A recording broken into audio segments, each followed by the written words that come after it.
welcome. I'm so glad you can join us here today at the Delfield Quilt Co. Company. I'm Kathy, and I love quilting and sharing how I made my projects on this channel. And I've been working on this one quite a long time, so I'm really excited to share it with you. It's one of those projects that I'd started, then I had to put it down, got busy with something else, had to come back to, and even though it's a really small baby-sized blanket, I finally got it done after several months. The fabric is from Art Gallery Fabrics, and it's from the collection Willow. And it's just beautiful. I just absolutely love the colors, the kind of outdoorsy, kind of whimsical theme to it. And I picked this fabric because a dear friend of mine had a grandbaby girl, and she shared the picture of the nursery with me. And I thought that this fabric just went was going to go so well with it. And then I paired the Willow collection with these two prints here to use for the sashing and the binding. And the darker green one is a wild metal mint, and that is from the Botanist collection, Art Gallery Fabrics.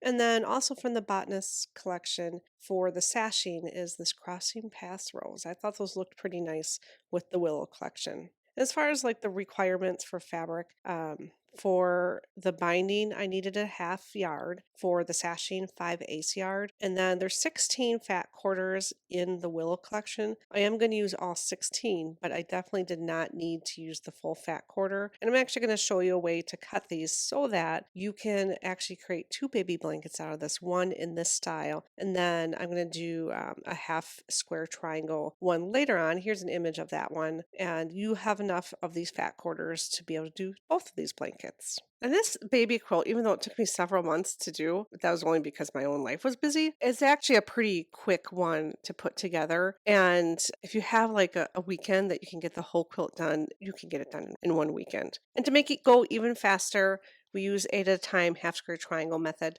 which I made a template for and we'll put on our website just in case you want to make this quilt as well. So I am going to be very strategic on how I cut these fat quarters because like I said before, I do want to try to get two quilts out of these 16 fat quarters. So I am going to cut them in a specific way. And on the screen now you should see a chart of what that looks like. Basically the blue is going to be for that second quilt that I'll make later on. And all of the light pink pieces are going to be for this little quilt that I'm making now. And the first cut I'm going to make here is coming from the 18-inch side. I'm coming in 3.5 inches, and I am going to cut a strip that is 18 inches by 3.5 inches wide. And now from the remaining piece, I'm going to cut a 5-inch strip coming from the bottom.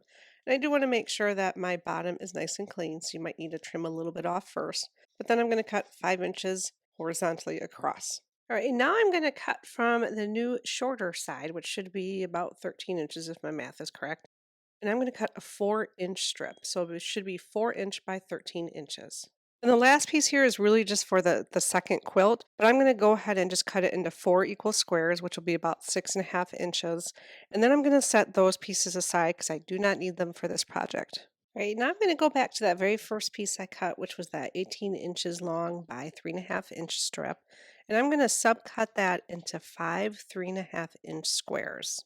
You should have about a 1/2-inch little piece left. And going back to that second strip from earlier, I'm going to then cut 2 5-inch squares and then 6 2-inch squares. And you'll have a little bit left over from this as well. All right, and now moving on to the third strip that I cut earlier, I'm going to cut that into 12 2-inch squares. And again, I'll have a little bit left over afterwards. So that's pretty much it for how to cut the fat quarters. And to make this go even faster, I ended up stacking about 3 at a time and then cutting all the pieces at once. If you do that, just make sure your edges are clean and you have your fat quarters lined up pretty well, and you should be able to quickly cut those pieces out. Okay, now that I finally have all those pieces cut, I am almost ready to sew the blocks together. But first, I'm just going to sort all of the pieces. So we have 16 different fabric patterns, and I want to make sure that I don't repeat any within each block, so I'm just going to pre-sort. We're going to use a total of 16 blocks, and for each block, we need 3 different fabrics. So for fabric A, we're going to need a 5-inch square, 4 2-inch squares, and 1 3.5-inch square. For fabric B, we're going to need a 5-inch square and 4 inch squares. And then for fabric C, 4 3.5-inch squares. And overall, you have all the pieces that you will use each one of the prints only once as a fabric A, only once as a B, and only once as a C. And to start my first block, I've got my 3 different prints here. And I'm just going to start with the 5-inch squares. So there's 2 5-inch squares in each set. And I'm going to make 8 at a time half square triangles. Now, as I mentioned before, I do have a template on our website that I'm going to use to do this. That just makes it go a little quicker for me. I'm going to also show you another way to do it without a template in case you don't have a printer or you just don't like that method. So when you download the package, there's 2 templates per page. You want to make sure that you print single-sided and at 100% output. I'm going to just trim this down. And then I'm going to take one of these and I'm going to place it on top of the 2 5-inch squares, which I've already placed right sides together. I want to be careful to make sure that that template falls within that 5-inch square. There shouldn't be the template lines going beyond the fabric. And then I'm just going to put a few flat pins just to keep this template in place. And then what I'm going to do is take this over to the sewing machine and I'm going to sew right on the dotted lines of the entire template. Now when I'm sewing this, I am going to lower my stitch length just a little bit, just to make them a little tighter so that it's easier for me to pull off that foundation paper. Then once I get to the end of the line, I am just going to lift my needle up and then turn the piece, and then I'm going to sew down the other side. And then I'm going to just repeat that so that I have all of the dotted lines sewn directly on. All right, now that I've sewn on all the dotted lines of the template, I'm going to cut the piece on the solid lines. And you might find it easier to start on the perimeter first and then work your way in. You do want to use your ruler and your rotary cutter to make these cuts, just so they're nice and clean.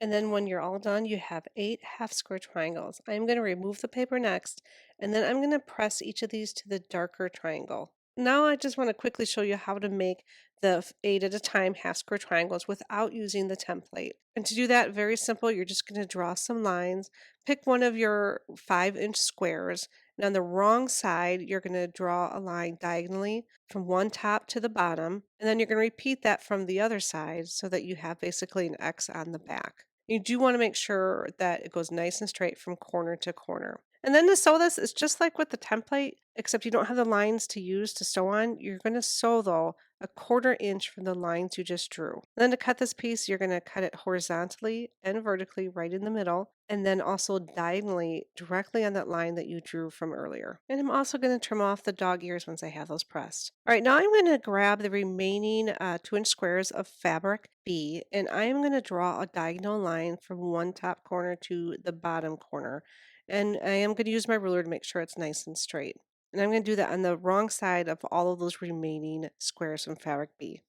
All right, now I'm going to take my 3.5-inch squares from fabric C. There should be 4 left. And I am going to sew 2 of these smaller triangles from fabric B that I just drew lines on the tops of all of them so that you have a nice point. I'm going to start with just one side first, and here I'm going to start with the left side. And I want to make sure that that 2-inch square is lined up really nicely to the corner of the 3.5-inch square. And then I'm just going to sew right on that line that I drew earlier.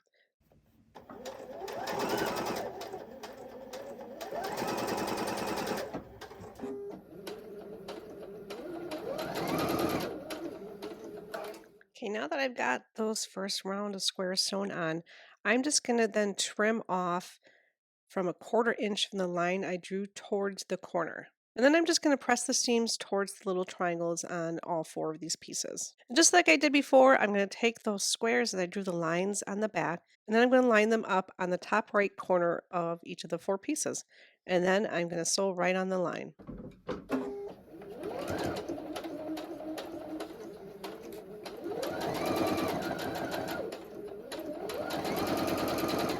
And now that these are sewn, I'm going to cut them a 1/4 inch from that drawn line towards the corner, and then press open. All right, so I've got all the pieces sewn to assemble one of these blocks, and let me show you how to put this together. When you're assembling this, you just want to make sure that you've got your points going in the right directions. All the points should point to the outer perimeter of the block. You also want to make sure that your half square triangles are also going in the right direction to form those nice star points for each of the corners. And then once you have your block laid out, you can go ahead and sew it together. I'm just going to sew the four corner pieces together as a little four patch. Probably going to press all the seams open on this. And then I'm going to sew by rows and then the entire block together.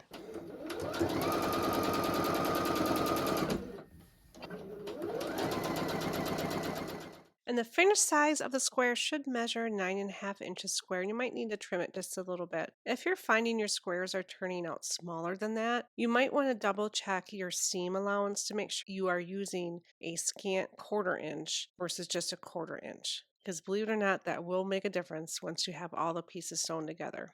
So now we're ready to start the sashing. So unfortunately, I did not record any of the sashing for this quilt, but I did want to put together some visuals just to share with you how I put it together and some tips on how to make it go a little faster for you. So you're going to need for pieces on the sashing 2 9.5 inch by WOF or width of fabric of the sashing fabric. And if you're not familiar with what width of fabric is, basically it's the longest side of your fabric cut. So when you buy fabric at the off the boat, typically it's folded in half, and if you unfolded it, it gives you a really nice long piece of fabric, and that's your width of fabric. You don't need to unfold it to cut it though. And then also from the binding, 2 inches by width of fabric, and then also another small piece of 2 inch by 10 inch. And I pre-sewed the longer binding strip to the sashing piece, so that green to the pink, because I thought it'd be easier just to pre-sew it and then cut it, so I'm not pre-cutting the pieces and then just sewing them all individually. Made it go a lot quicker. So I'm going to sew that first, and then I'm going to subcut all my pieces. So the one that doesn't have a piece sewn to it of the sashing fabric, I'm going to subcut into 20 9.5 inch by 2 inch strips. And the piece of sashing fabric with the green fabric sewn to it is going to be subcut into 20 11 by 2 inch strips. And then that little 2 inch by 10 inch section of the binding fabric is going to be cut into 5 2 inch squares.